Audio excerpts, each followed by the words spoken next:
Y'all, can I tell you about these Tecovas boots? I don't know if y'all know this, but these boots are handmade, high quality, stylish, and comfortable right out of the box. I know we buy everything online these days, but boots are something you really should get fitted for. And it just so happens Tecovas is based right here in Austin. So come shop with me at the Tecovas store on South Congress or the Domain. That's TECOVAS.com. Don't go gently, y'all.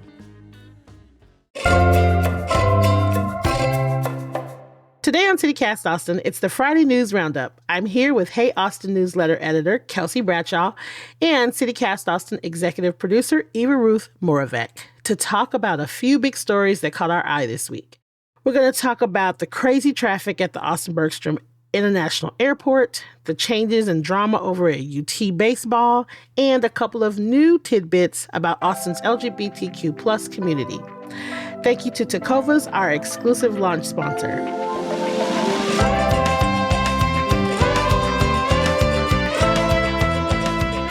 It's Friday, June 28th. I'm Nikki DaVaughn, and this is what Austin's talking about.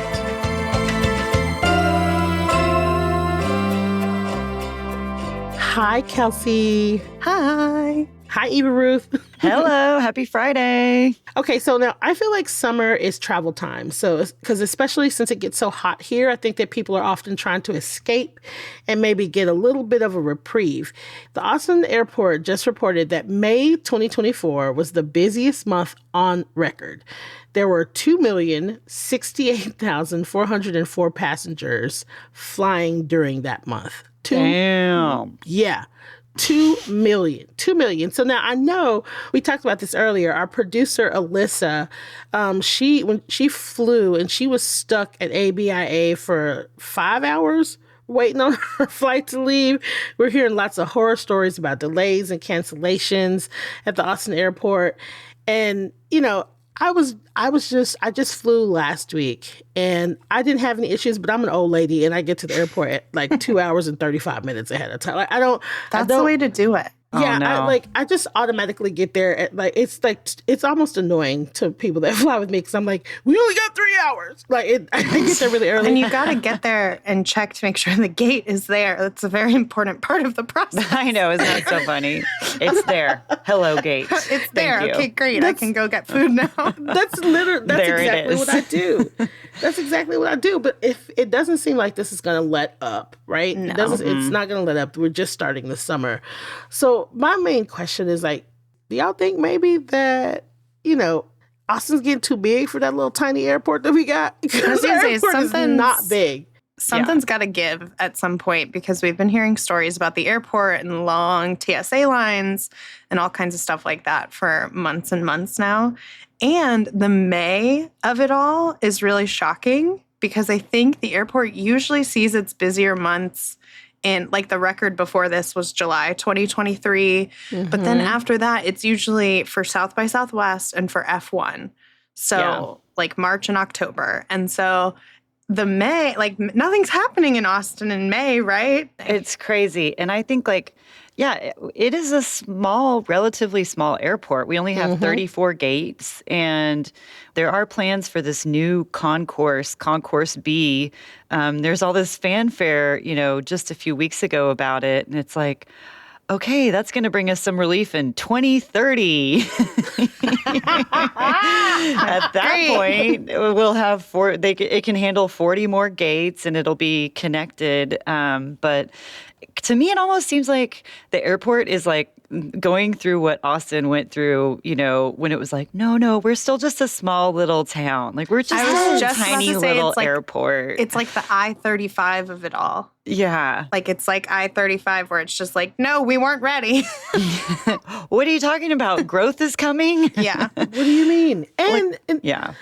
First of all, I think that a testament to how we are unprepared for the amount of people is that when you show up, it's I showed up to my flight left at 6 o'clock, 6:55 or something like that. AM or PM?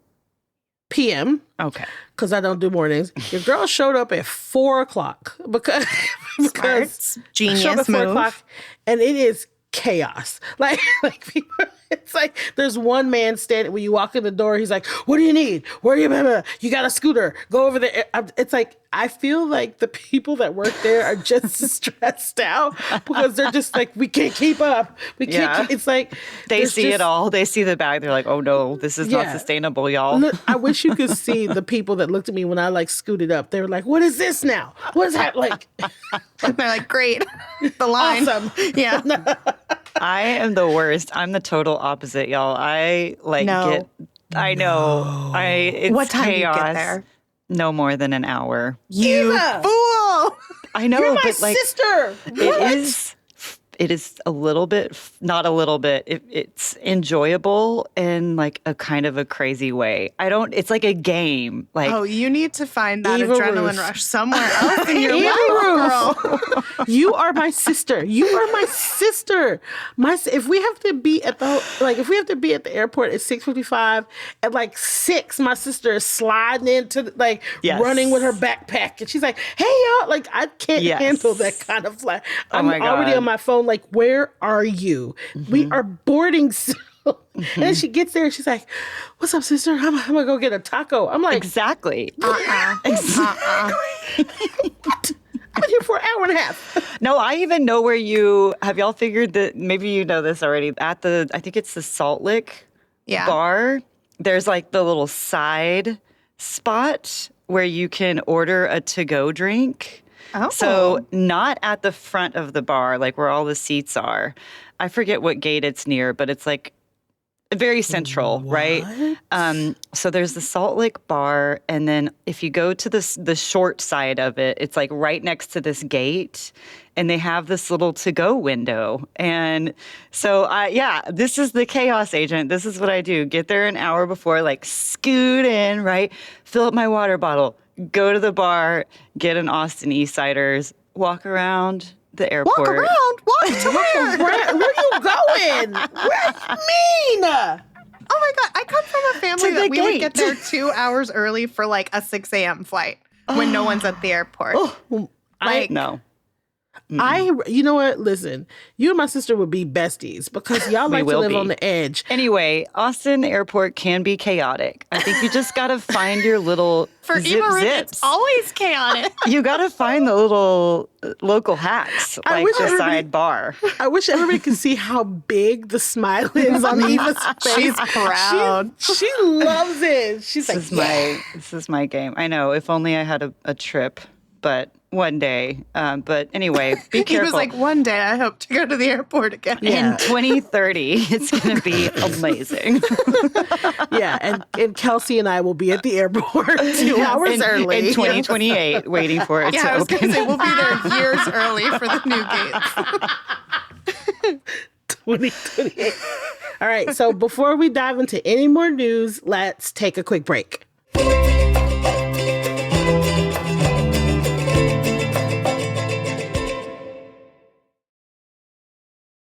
And we are back talking about the news from this week. I'm here with Kelsey and Eva.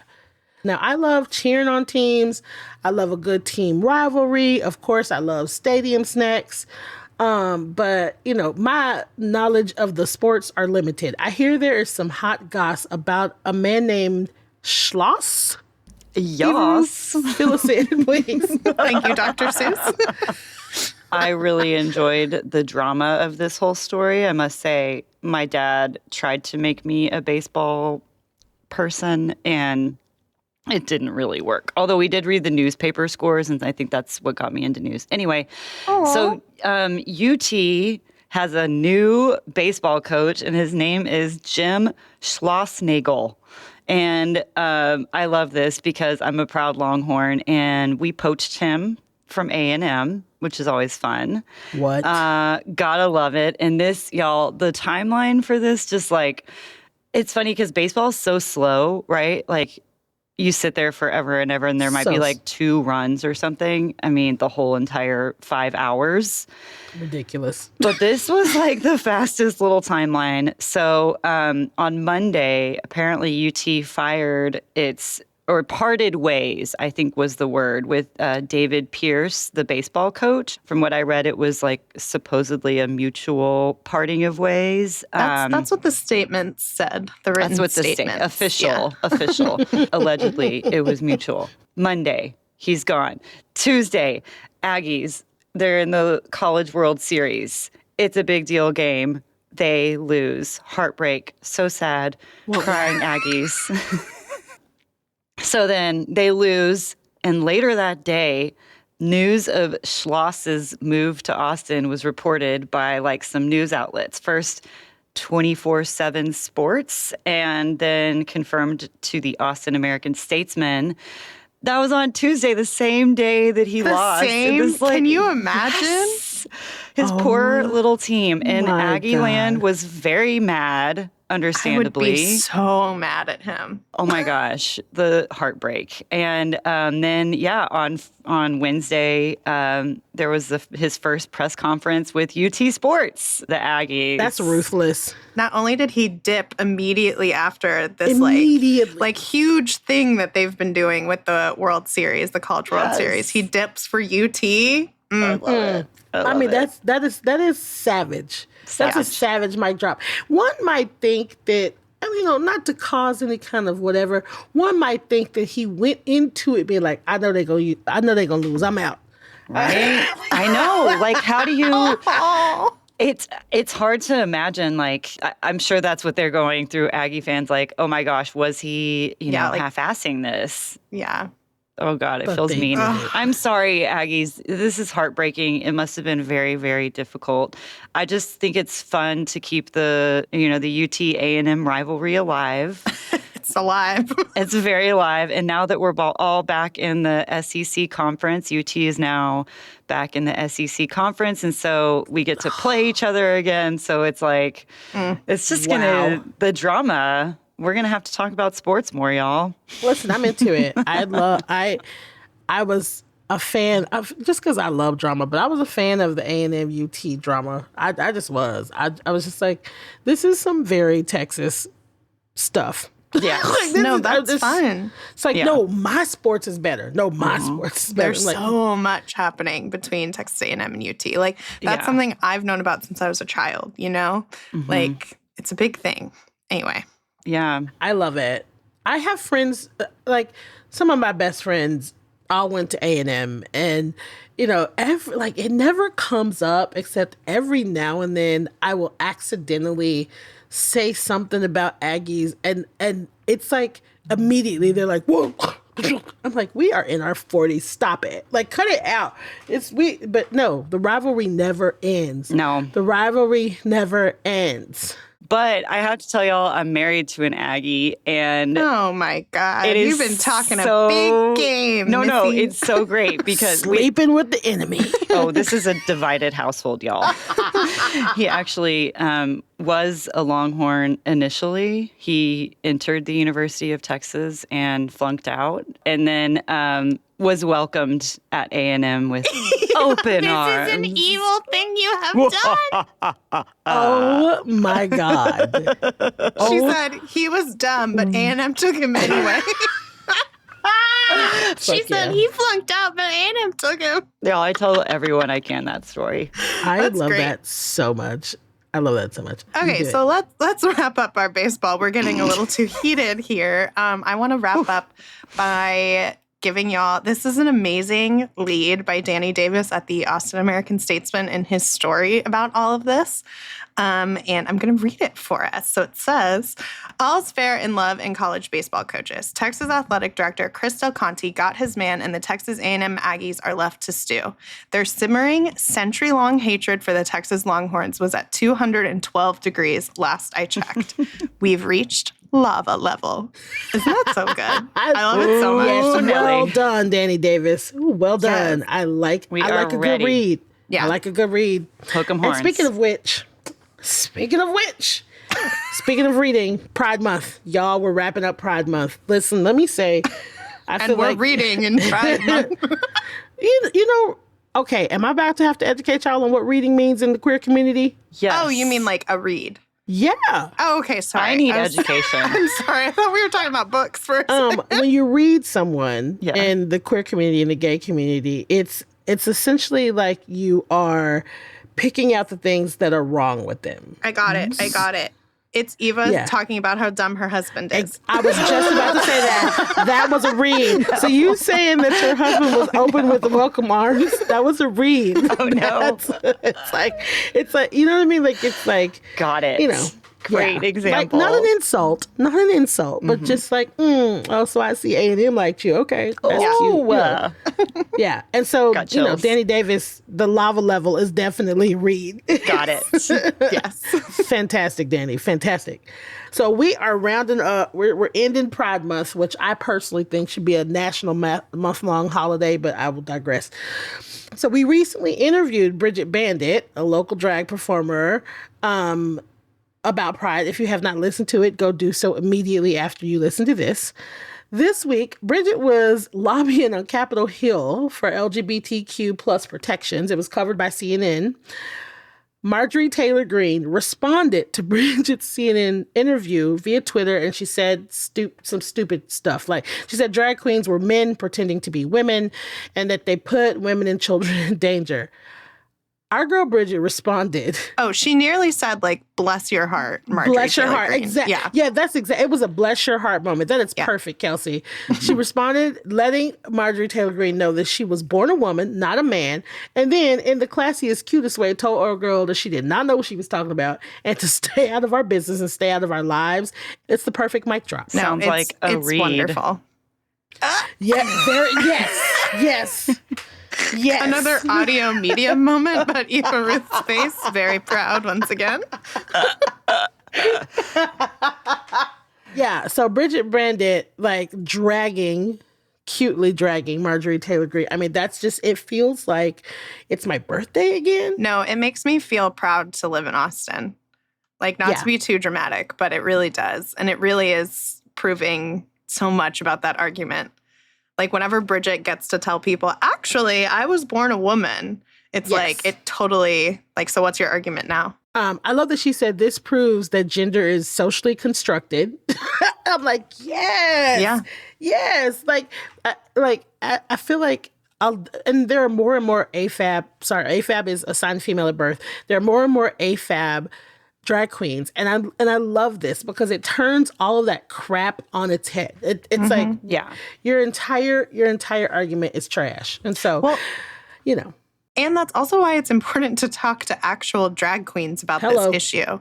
Like, I didn't know the term AFAB. I didn't know Bridget was she was born female. I didn't know that until our episode, and like, I think that's really important. It's an important part of the conversation. And meanwhile, I mean, and she was there on Capitol Hill during Pride Month, which I'm sure was intentional, all of that. And the rest of the world is sort of winding that celebration up. Of course, we have our big Pride Month in Austin coming up in August, but we're not done yet. So that's exciting. So Nikki, didn't you see an event that's coming up to celebrate the end of Pride happening at Cheer Up Charlie's? Yes. So listen, Dyke Swim Day is happening at Cheer Up Charlie's. All I'm going to say, all you have to do is just go on Cheer Up Charlie's website and you can learn everything about it, but it's Dyke Swim Day. I'm just going to tell you the gloriousness has happened. Performances, dancing, an inflatable water slide, and kiddie pool. Nice. I mean, listen, a bunch of queer hotties running around in their swimwear.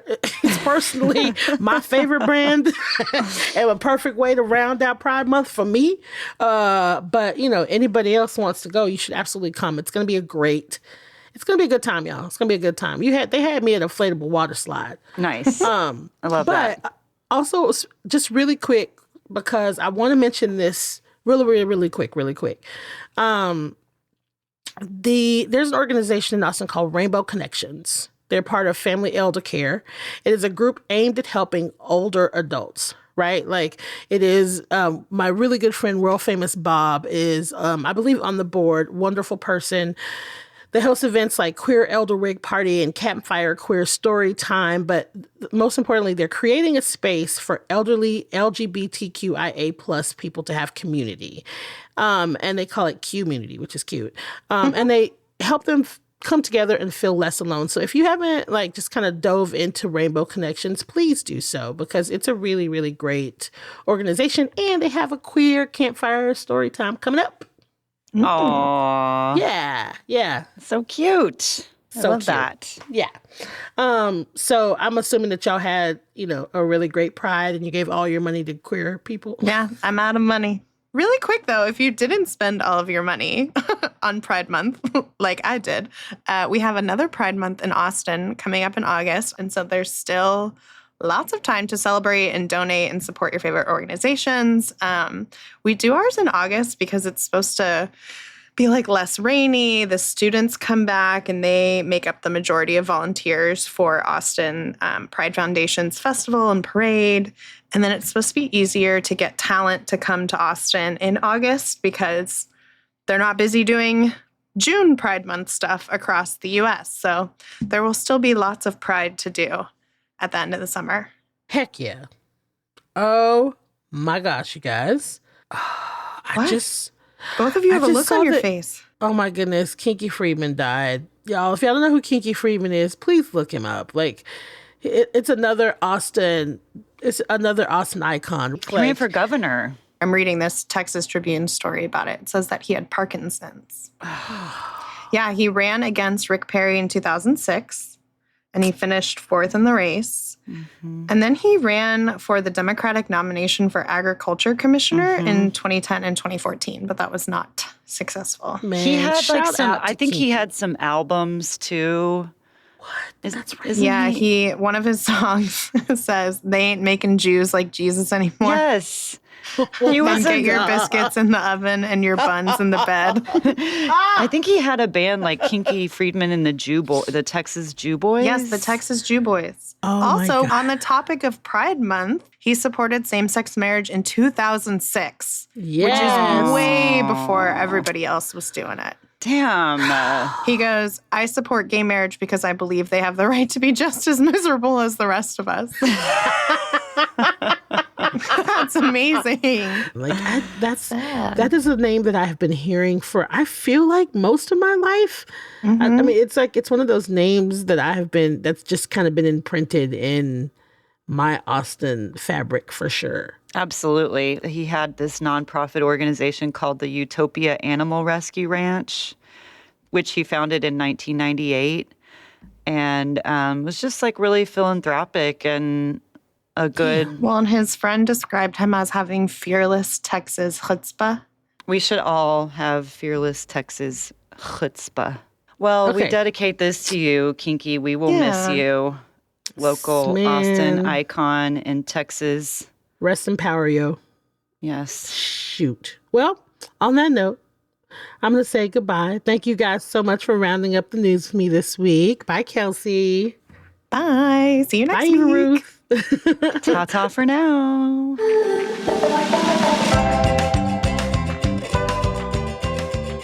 That's all for today here on CityCast Austin. Our executive producer is Eva Ruth Moravec. Our producers are Alyssa Rosenthaler and Francisco Kilgore. And I'm your host, Nikki DaVaughn. Our Hey Austin newsletter editor is Kelsey Bradshaw. Music is by Nelson Valente Aguilar of Como Las Movies. We'll be back Monday morning with more news from around the city. Bye, y'all.